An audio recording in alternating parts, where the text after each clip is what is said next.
Hare Krishna. So Krishna has spoken about the happiness in the mode of goodness, Sattva Guna, in passion, Rajoguna.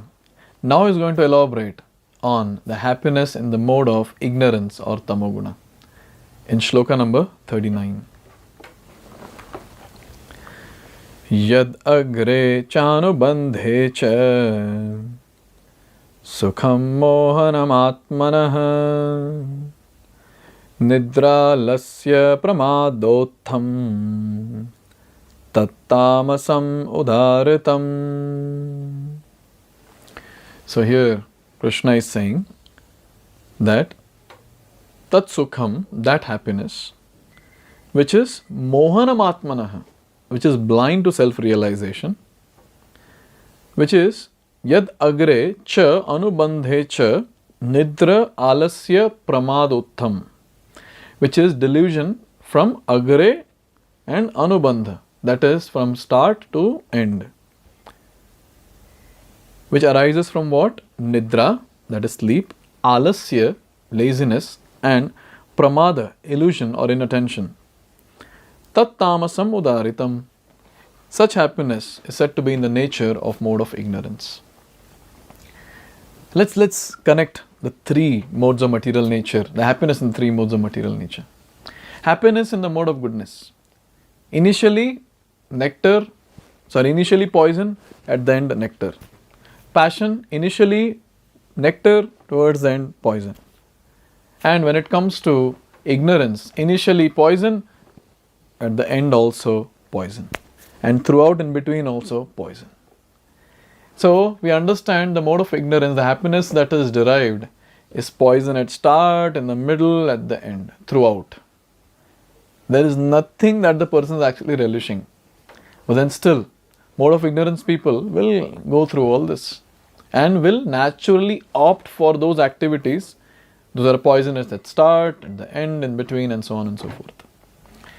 So here it is said, one who takes pleasure in laziness and in sleep is certainly in the mode of darkness, ignorance. And one who has no idea how to act and how not to act is also in the mode of ignorance. See here, alasya means lethargy concerning the use of senses. Very lethargic, not interested to do anything in life. Just sleep. Just sleep. Now such a person, just imagine, what will be his lifestyle? Just thinking about sleeping, all the time lethargic in the behavior, procrastinating, not ready to do anything actively. So, useless. Now, the life becomes useless. There is so much of time waste that is happening. Human life is so precious, and that life is spent only in sleeping and lethargy. Can you imagine that? And here the word pramada means illusion, or it can also mean inattention. So, the happiness that is derived from the activities which the person does not know how to act and how not to act. So, in that illusion, in that pramada, the happiness that is derived is in the mode of ignorance. So, sometimes people say ignorance is bliss. So, that's what we are talking about here. Closing one's eyes, going away from the truth, this is what leads to the happiness in the mode of ignorance. Here it is said, for the person in the mode of ignorance, everything is illusion. There is no happiness either in the beginning or at the end. So this we have discussed. There is no happiness as such. The person might feel that he is getting happiness, but actually there is no happiness as such. Because from start to end, he is either torturing himself or he is torturing others. And that thing, whatever he is gaining, the happiness that he is getting, is not good for himself, it is not good for others. So it is poisonous at start, middle and end. Throughout it is just poison and nothing else. For the person in the mode of passion, there might be some kind of ephemeral happiness in the beginning and at the end, distress. But for the person in the mode of ignorance, there is only distress both in the beginning and at the end.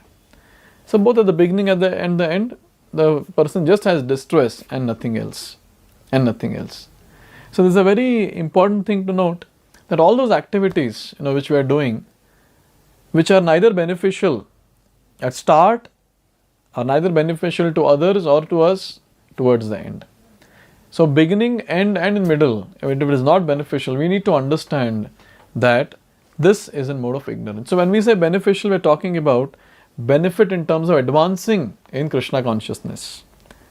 So when we are not able to advance, we need to understand that this particular activity that I'm doing, I'm not getting any material happiness, nor I'm spiritually advancing. This has to belong to the mode of ignorance category. So whatever activities which results from sleep, lethargy, illusion, we have to consciously avoid those activities. When it comes to us as devotees, if we give no option to our mind, then we'll be able to fit ourselves in the morning schedule that is given to us by Srila Prabhupada. That is waking up early in the morning, chanting minimum 16 rounds. Before that we have to do Mangal Arati at 4:30, then 16 rounds of chanting. Then we have Bhagavatam class and so many other things, prasadam. And then go out for preaching and then do your whatever work is there. Again in the evening we have Arti and then we have Prasad and various other things to be done like book reading, hearing, etc. So what we are supposed to do is just follow the program that is given to us by the Acharya, full day. And naturally by his mercy, by the potency that is invested by all the Acharyas in this particular process of devotional service, we will go beyond the three modes of material nature. If not, then we have to keep juggling between poison and nectar throughout our life. But once we cross the three modes of material nature, the happiness that is derived from the Shuddha Sattva or pure goodness is eternal. Throughout it is happiness or nectar only. Why it is nectar? Because on that platform we are directly connected to the source of all the happiness. Anandamaya Abhyasat. The person who is Anandamaya, who is always full of happiness, if you are connected to him, basically I am talking about connecting with Krishna. If you are connected to Lord Krishna, what will happen? We will get the happiness from the Lord all the time. It will be eternal. It will be eternal. And spiritual happiness, Anandam Budivardhanam Pratipadam. So spiritual happiness does not remain constant. It's not stagnated. It's not saturated. Why? Pratipadam is going to increase. Vardhanam, it is going to increase at every step. So in spiritual life, we need to understand that at every step, at every moment, the spiritual happiness increases. Provided we are following the right procedure, we are properly connected to the parampara, we are properly connected through the parampara to Krishna. Very, very important. If we are doing all this, yes, we'll come to the platform where we'll be relishing the eternal happiness. Now, after having spoken about three modes of material nature elaborately, Krishna is going to summarize all this in the next shloka. So let's see that in the next video. Hare Krishna.